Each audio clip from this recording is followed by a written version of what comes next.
कौन है छठी मैया? छठी मैया की पूजा की शुरुआत कैसे हुआ?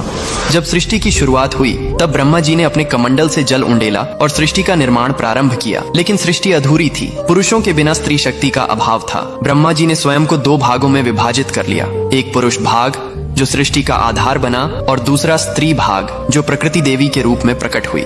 यह प्रकृति देवी ही सृष्टि की अधिष्ठात्री थीं, जिन्होंने स्वयं को 6 भागों में विभाजित कर लिया। इन 6 भागों को षड्मातृकाएं कहा जाता है, लेकिन छठी मैया का स्वरूप इनसे अलग और विशेष था। वे ब्रह्मा जी के मन से उत्पन्न हुई। मार्कंडेय पुराण में स्पष्ट उल्लेख है कि सृष्टि के छठे दिवस पर ब्रह्मा जी ने उन्हें जन्म दिया ताकि वे संतान की रक्षा का दायित्व संभालें। ब्रह्मा जी के मन से उत्पन्न हुई, इसलिए मानस पुत्री कहलाती हैं। ब्रह्म वैवर्त पुराण में बताया गया है, जहाँ छठी मैया को सूर्य देव की बहन बताया गया है। सूर्य देव ने अपनी बहनों की रक्षा के लिए छठी मैया को विशेष शक्ति प्रदान की। कथा के अनुसार जब सूर्य देव अपने रथ पर सवार होकर आकाश में विचरण कर रहे थे तो राक्षसों ने देवलोक के बच्चों को नुकसान पहुंचाना शुरू कर दिया। सूर्य देव ने अपनी छोटी बहन षष्ठी देवी को बुलाया और कहा, हे बहन, तुम्हें संतान की रक्षा का भार संभालना होगा। मेरी किरणों से शक्ति लो और पिशाचों का संहार करो। छठी मैया ने तपस्या की। वे सूर्य की किरणों के नीचे खड़ी रहीं, जल अभिषेक किया और ठेकुआ गुड़ गेहूं का प्रसाद चढ़ाया।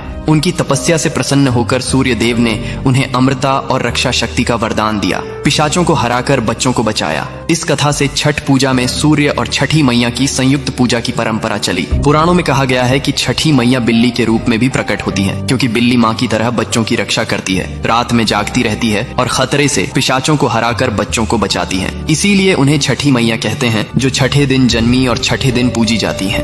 कमेंट में लिखो, जय छठी मैया। Download ShareChat.